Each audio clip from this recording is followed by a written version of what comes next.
SBT. Segunda-feira é dia do quê? Universo Infantil. Vamos receber aqui no Vale Demais a Thaís Bento e Roberta Bento, que são fundadoras e educadoras do projeto SOS Educação. É isso mesmo, Gabi, é um assunto bem legal que a gente vai abordar. Por quê?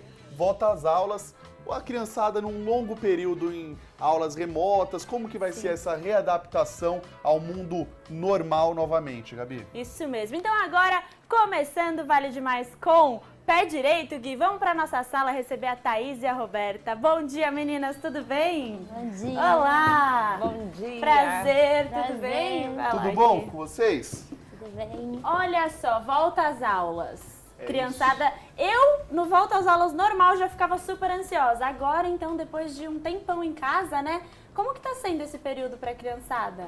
Então, é um desafio grande, porque as crianças passaram muito tempo fechadas dentro de casa, sem um dos elementos essenciais para que eles consigam aprender, que é a convivência social, com outras crianças da mesma idade, com os avós, a convivência em grupo. Está comprovado pela neurociência cognitiva que essa convivência social, o quanto essa criança se sente integrada num grupo, afeta a capacidade de aprendizagem de várias formas. Sim. Então, voltar é um motivo de alegria, mas nós precisamos ajudar para que eles retomem a capacidade plena de aprendizagem. É isso mesmo. E Roberta, nós sabemos que também é um desafio não só para os pais, também para os avós nessa readaptação, até para todos os familiares, nessa readaptação, que nem eu disse, a um mundo normal, um mundo de volta às aulas. E eu queria saber quais são os maiores desafios que a gente possa esperar para os nossos filhos, para os nossos sobrinhos nessa retomada.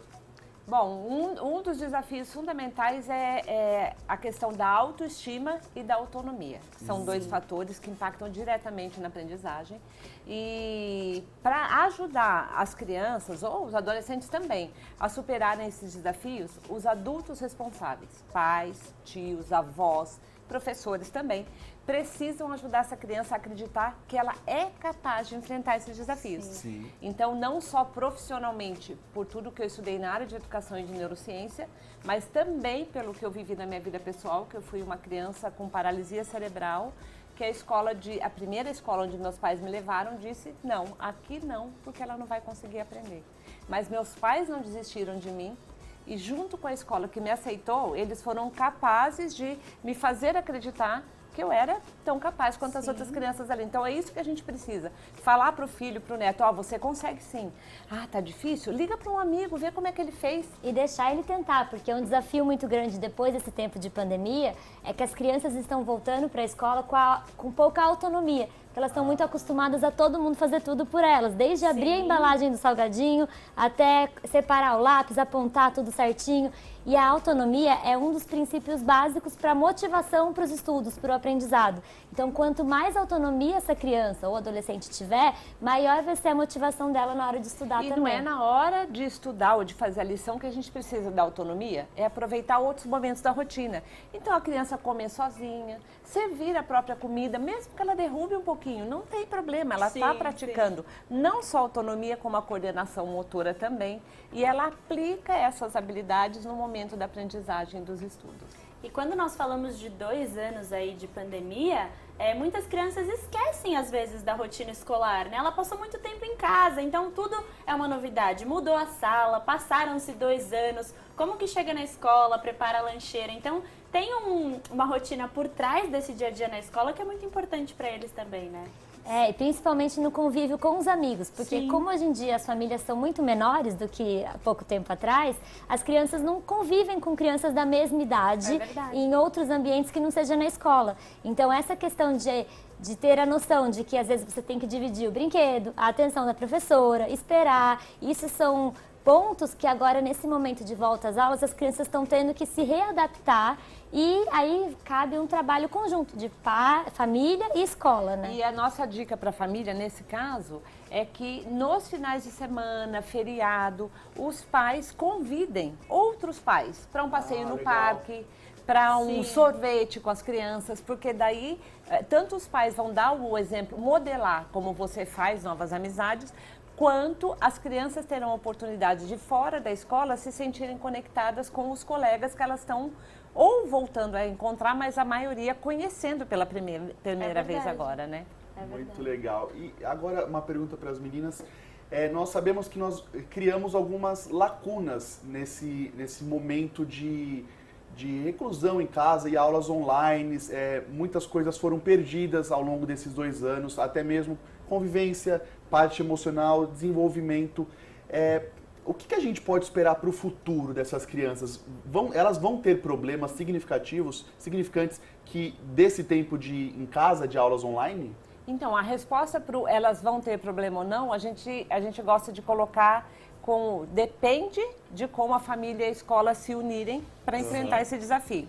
Então, a princípio eu digo que não, por quê? Se a família e a escola ajustarem os pontos que são necessários para essa criança conseguir ao longo de um período, que daí requer paciência e equilíbrio dos pais também. Não vai ser em 6 meses, em 1 ano.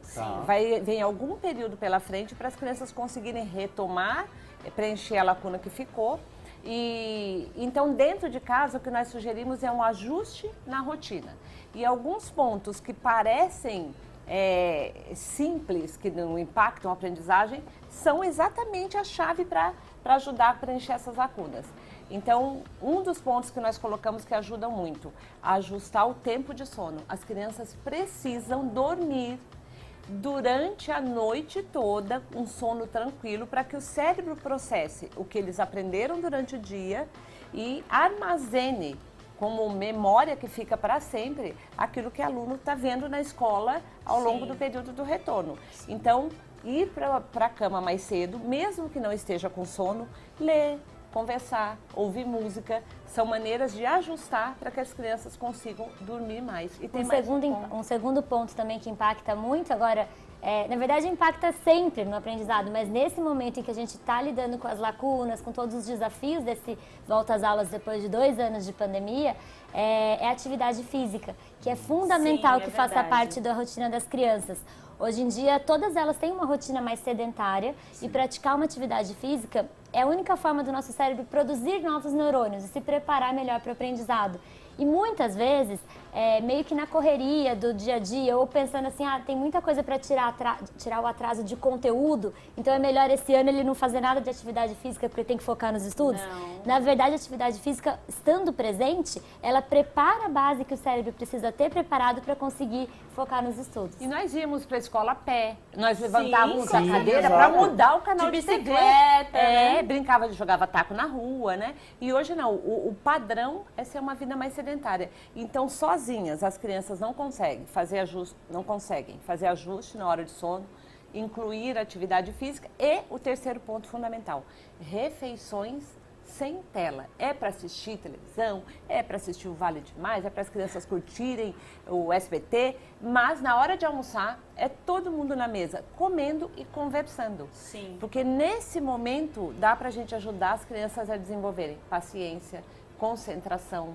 capacidade de lidar com a frustração, porque eu gostaria de assistir. Tá bom, depois que você almoçar, pode assistir. E também ajuda o cérebro a aprender a focar em uma coisa de cada vez. É assim que essa criança vai conseguir depois prestar atenção na aula, sentar para fazer a lição de casa. Então, o segredo está nos momentos da rotina em família. Fora da hora dos estudos, que o impacto vai ser na hora dos estudos. Olha só, Roberta, a minha avó Carmen deve estar nos assistindo. Um beijo, vó. E adorou com certeza esse comentário que a minha avó fala, não pode ter celular na mesa. Estamos comendo, estamos conversando, passando esse tempo juntos. E agora, Gui, um rápido intervalo. Exato. Nós vamos para um rápido intervalo. As meninas continuam com a gente aqui para o próximo bloco, então não saiam daí que ainda tem muita coisa legal aqui no programa. É rapidinho. Meninas, esse Pop-It é a nova sensação do momento. Ele é muito legal porque ele é um brinquedo que foi desenvolvido para os autistas, né? A princípio. Realmente, ele faz bem para a ansiedade no dia a dia.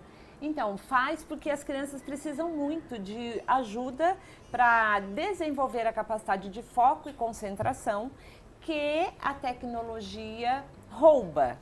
Por isso, uma das nossas falas, né, que todos os dias a gente coloca no SOS Educação, é a necessidade de ajudar as crianças a encontrarem um equilíbrio entre o tempo que elas passam aproveitando tudo que a tecnologia trouxe de bom e o tempo que elas passam no mundo concreto, no mundo real. E o Pop-It é uma maneira de, no mundo real, trabalhar coordenação motora, ajudar foco, concentração, paciência. Sim. Então, faz muita diferença, até porque brincadeiras no mundo real com objetos concretos também estão dentre os pontos que nós indicamos para ajudar a ter uma relação saudável com os estudos. Aliás, está com uma super sinergia aqui, porque vocês falaram do Poppet, que a gente também acha super legal, e da aula de culinária, né, para criança. Sim, nós vamos falar hoje. E isso é um ponto que a gente fala muito para os pais, que participar das atividades domésticas da casa, do dia a dia, então desde cozinhar até fazer a lista de compras do supermercado. Limpar um vidro, alguma coisa com os pais, Tudo né? isso impacta muito na relação que o filho vai ter com os estudos também. Porque hoje em dia as crianças têm uma parte da memória, que é a memória de procedimentos, que armazena processos, que tem começo, meio e fim, muito pobre. E essa parte da memória precisa ser enriquecida. E ao cozinhar com os pais, fazer a lista de supermercado, ir até o supermercado, as crianças enriquecem também essa parte da memória. Porque tudo que elas vão aprender, elas veem aquilo que a professora está ensinando e elas buscam na memória algum recurso para juntar com esse conteúdo novo e transformar em aprendizado aquilo que elas estão vendo. Sim. Então, quando a família ajuda a enriquecer a memória, está ajudando no processo de aprendizagem também.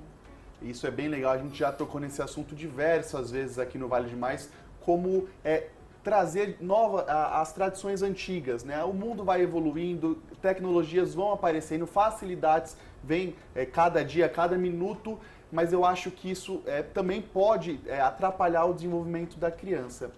Roberta, a gente falou sempre da fundamental importância dos pais nesse momento, trazendo rotinas, né, como sono, alimentação, e o papel da escola também é muito fundamental nessa readaptação? Sim, é a escola e a família juntos que são capazes de tanto ajudar na readaptação, quanto provar para essa criança que ela é capaz de enfrentar os desafios de aprendizagem e vencer esses desafios. Eu sou o resultado da parceria na relação família-escola. Então, como que essa parceria se dá? A família, a mãe, o pai, o avô, eles precisam mostrar para essa criança que eles valorizam a escola.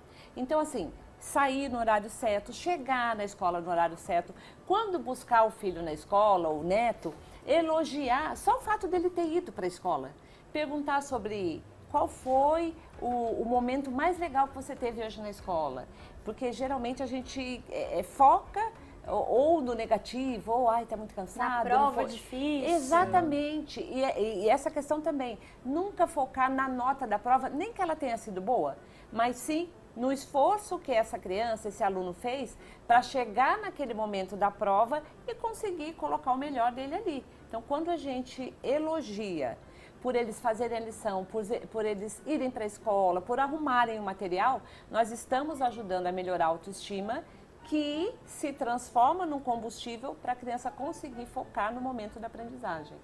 E a relação da família com a escola, que meu pai era um pedreiro, minha mãe era uma dona de casa, então eles não tinham estudo.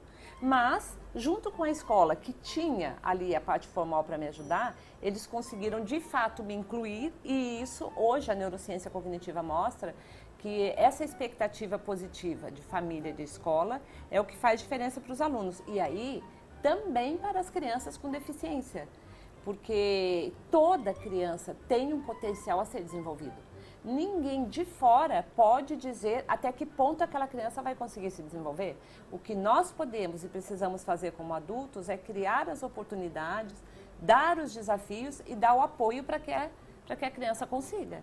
E o tentar e não conseguir, errar, isso faz parte do processo de aprendizagem. Sim. Então, quando a gente não foca no produto final, mas no esforço que a criança colocou, nós estamos ajudando para que esse processo de aprendizagem, a recuperação do que ficou para trás em termos de conteúdo, aconteça de uma forma leve, não fique pesado. É a escola que cobra, a escola que pesa no dia. Não, quando a família e a escola estão unidas, é um desafio, porque ficar na tela é sempre mais gostoso do que assumir uma responsabilidade.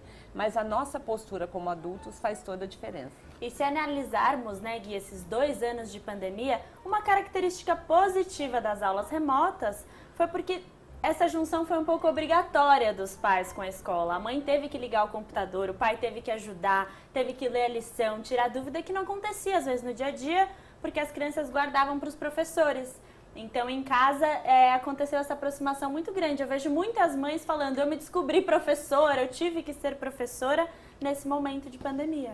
O desafio agora é não pendular para o outro lado, porque está todo mundo tão cansado e tão exausto que agora que os filhos estão indo para a escola, os pais precisam continuar com a participação. Sim. Lógico que agora mais equilibrada, mas não pode pendular para o outro lado de deixar tudo para a escola também. E nós percebemos um movimento nesse sentido de, graças a Deus as aulas começaram. Sim. E nós estamos inclusive com um projeto, SOS Educação, pelo mundo pós-pandemia. Nós vamos visitar escolas em 26 estados do Brasil e nos 5 continentes do mundo. Olha e mostrar experiências bem-sucedidas a partir de lições que ficaram da pandemia. Nós queremos trazer energia boa para os professores, para os gestores e para os pais de aluno, porque o aluno, ele depende dessa relação da escola e da família para ele conseguir vencer esse desafio, né?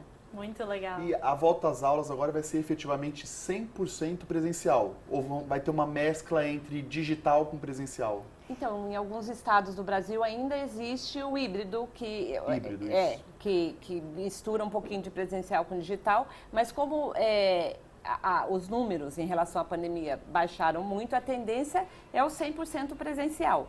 Mas o que nós não queremos, que a tecnologia seja esquecida, porque ela tem um papel fundamental para a personalização do ensino, para a gente conseguir que cada aluno aprenda no ritmo que ele tenha, não tenha que acompanhar o ritmo dos outros. Conviver sim, mas ter o ritmo dele respeitado. E a tecnologia é a ferramenta para isso. Então também é uma das nossas... a tendência agora é a tecnologia conseguir ocupar o espaço dela, então entrar para questões de reforço, de personalizar o ensino, de aulas extras, e a gente conseguir encontrar esse equilíbrio. É verdade. E quando a gente fala sobre a junção da tecnologia com a brincadeira, com o dia a dia, hoje, mãe de um bebezinho de 1 ano e meio, eu percebo o quanto ele nos imita, o quanto eu sou um espelho para ele. Eu percebo que se eu tô lá no meu canto mexendo num livro, ele vem e ele quer mexer também. Então os pais têm um papel muito importante também de não ficar o tempo inteiro no celular, aprender a dosar aquilo, a mostrar que tem outras coisas legais, um passeio no parque, um piquenique, para aquela criança realmente aprender. Porque se você dá um tablet, um telefone na mão dele, ele vai ficar ali 24 horas conectado. Então, os pais também têm uma importância muito grande nesse desenvolvimento da vida real. Sim, exatamente. A gente fala muito isso, de mostrar o que fazer fora da tela. O que eu posso Porque fazer? Muitas vezes os pais falam, sai do celular, sai do tablet, mas o filho nem sabe o que fazer fora do celular e do tablet. Então, trocar o sai do celular por vamos fazer um piquenique, vamos no supermercado, vamos fazer tal coisa. Tudo isso é muito importante para ir mostrando para essa criança ou adolescente as coisas que precisam ser feitas do dia a dia mesmo, porque é responsabilidade nossa, e outras opções de brincadeira. E aí volta para o que você falou de resgatar brincadeiras da tradição, que são muito importantes, que agem como antídoto para o tempo que eles passam na tela, que também não tem que sumir, tem que existir, porque é a geração que a gente está hoje. E o que você falou, Gabriela, é fundamental, que assim, as crianças aprendem com o que nós fazemos, não com o que nós falamos. Então, assim, hoje, um dos maiores desafios da família é conseguir ajudar o filho a desenvolver o hábito da leitura. Porque a tecnologia é feita para absorver, abduzir a gente mesmo. Então, quem precisa criar esses momentos sem tela, para que os momentos de tela sejam saudáveis, somos nós os adultos. Então, realmente, o filho que vê os pais lendo, ele tem uma relação muito positiva com a leitura. E o cérebro das crianças, especialmente as crianças até 6 anos de idade, é uma esponja. Absorve tudo o que existe no contexto em que ela está presente. Sim. Então, ter livros espalhados pela casa, revista, ver os pais lendo, ter o momento da leitura, porque a leitura não é só quando a criança é alfabetizada.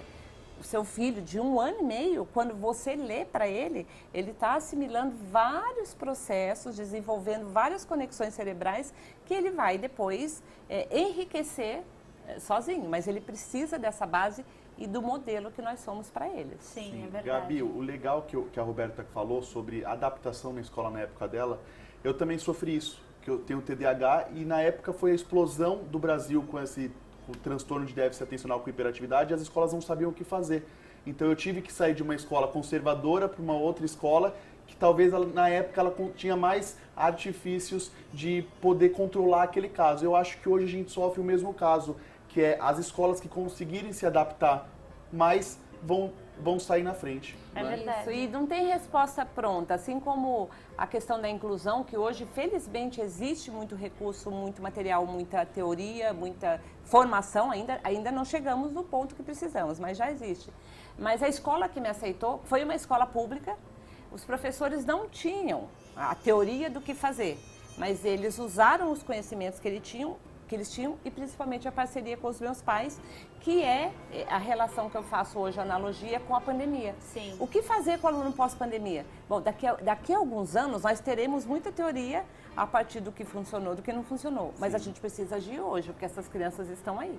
Então, usar a força que a gente tem do não desistir, e não ter pena também, porque muitas vezes bate aquela, mas coitadinho, né? Vou fazer ele sentar e fazer a lição. Não, isso não é coitadinho. Poder ir para a escola é um privilégio. Com certeza. Né? Ter pais que se importam de criar em casa a hora da lição, a hora dos estudos, a hora da leitura, isso é ser parceiro da escola também. E lembrar que os professores também sofreram muito durante a pandemia. Eles merecem nosso carinho, nosso respeito e qualquer situação que pareça estar fora do que é o normal para a gente precisa ir lá e conversar na escola, não falar para a criança, nossa, sua professora fez isso, Sim. Né? Nem no grupo, Nem no de grupo mães de do WhatsApp. WhatsApp. Lá Sim, é para combinar sim. passeios, é para falar coisas que ajudam os filhos a crescer. Sobre a escola, a gente conversa com a escola. Muito É obrigado, isso mesmo. Thaís. Muito obrigado, Roberta, pela presença de vocês aqui no Vale Demais no dia do nosso universo infantil, né, Gabi? Foi um prazer Obrigada. recebê-las. Obrigada. Obrigada.